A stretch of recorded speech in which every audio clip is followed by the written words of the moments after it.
Hello everyone. I just wanted to talk about some of the recent meditations I've had on death recently because I think that in the space of like 2 weeks I've lost 3 people in my life, and it really gets you places when your mind wanders. And as my late spiritual father, Father Dimitri Cosby of blessed memory, used to say, your mind is a dangerous place, don't go alone.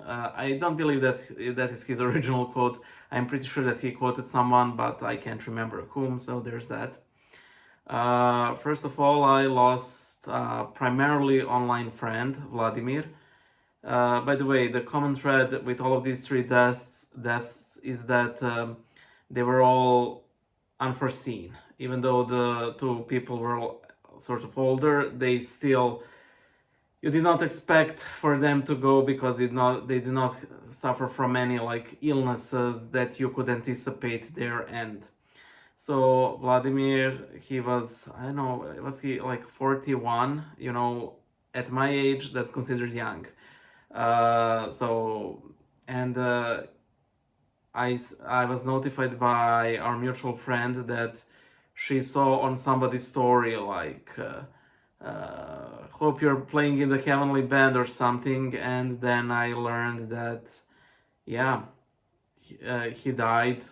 I have no idea how, because we did not have my mutual friends. That the sole mutual friend I had with him is equally in the dark as I am. He was rather pious, I know that. The second person is that we have lost a member of our little chapel of Saint John Chrysostom community, Maria or Mary. She was an elderly lady. I knew her for like maybe not like 20 years, but somewhat less than that. We were both parts of this Veruem, or I believe, Orthodox Forum, and she was one of those quiet, beautiful Orthodox ladies. She was very cultured. She was, how do you call it, a person who takes care of an art gallery. The term escapes me. And she was simply lovely and a joy to talk to. Again, I had no clue that she suffered any illness. I believe I saw her maybe like 2 Sundays ago in the chapel, if I recall. And I commented to one of my friends because we've lost a couple of people from the chapel. All of them were, well, relatively elderly. And I told her, we are really sending our best to Christ. All of them were lovely people. And I joke that when we all finally meet, hopefully, in the kingdom of heaven, and when our little community gathers, I will be like, who's that bishop? He never attended our church. And my friend would say, like, that's John Chrysostom, you idiot. And like, yeah, I am an idiot. And finally, the third person whom I lost yesterday is my Aunt Mirana. She's a sister of my father. Sadly, we weren't in a lot of contact with her. I don't want to go into many details, but yeah, those things could have been resolved better. And some time ago, she had a stroke, which led to a brain hemorrhage, and she recovered fully. And the exact same thing happened a week ago, but she did not pull through. She was on Zlatibor mountain. She was alone there.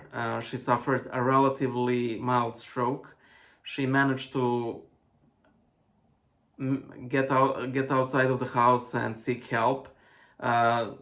She was practically teleported to Belgrade. Then she suffered a hemorrhage.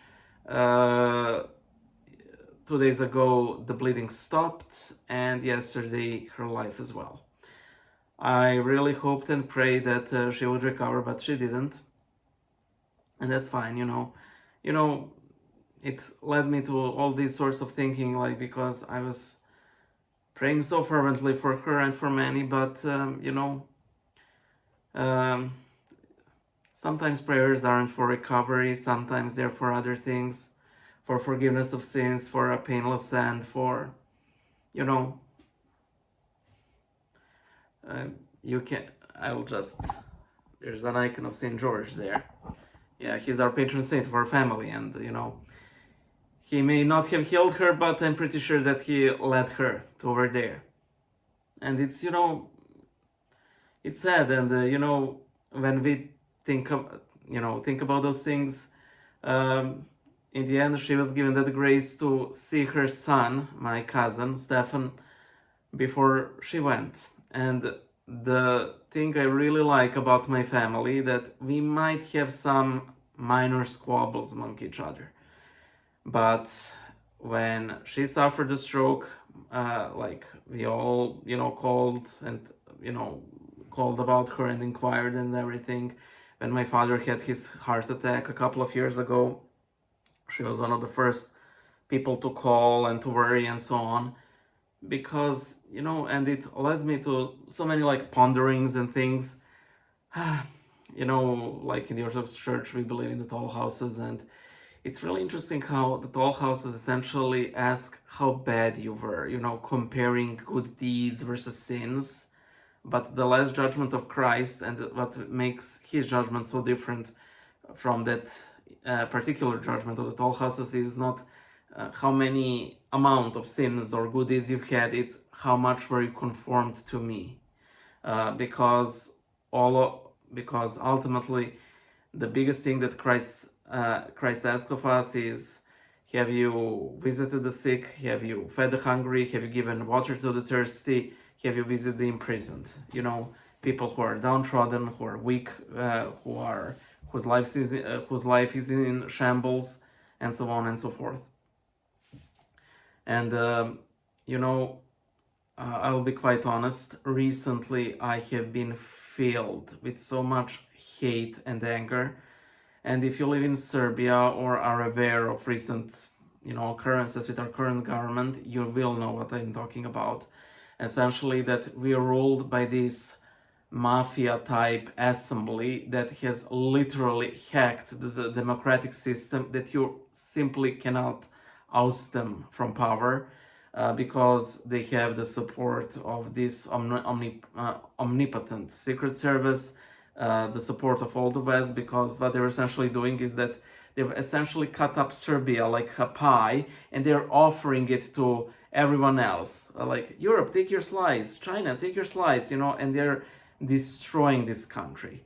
And I'm sad to say, I feel that the church is very often very much complicit in this. I'm very sad to say that.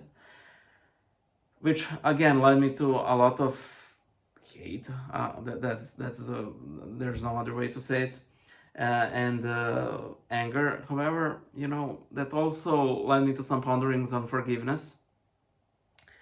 We often think about forgiveness as something that Christ commands. It's something that, we do for the good of God is love and so on. But there is this really, I hate the word, but I'll use it, eschatological character of it. Because imagine you meet someone you hate, but you meet him or her, after the resurrection, or well, maybe not even after the resurrection. A disembodied spirit will do. And you can't harm each other. You can't cause injustice to each other. They can't kill you. You can't kill them. What would be your reaction? Would you want to cause harm to that other person? And for what point?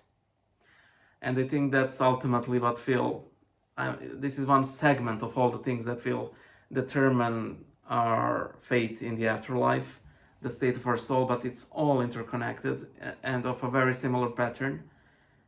Would you be furious that you can't dish out your justice or my justice, our human justice? Or will you be like, it's fine, it's all fine. I'm glad that you're here, I'm glad that you weren't obliterated, and I'm glad that we're here and that we can watch from this vantage point where just injustice is inconsequential, and I can only hope to reach that sort of level. I'm not at that level, but these little ponderings help me get there, Oftentimes people talk about prayer for the dead in the Orthodox tradition as this, forgiveness of sins, and there's absolutely an element of it, but it is so reductive. Uh, it's sort of like saying God became incarnate so we could paint him on icons. That is how reductive it is. Because the dead are forgiven their sins ultimately, because we on earth find something worthy of love in them.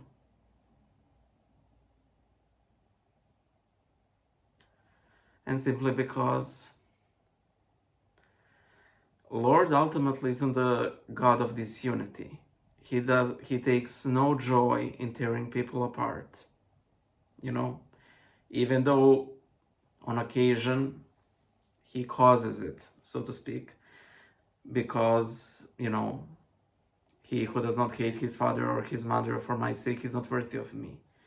Not because he himself enjoys tearing people apart, but because those people, that mother or that specific father, essentially tells you it's me or Christ.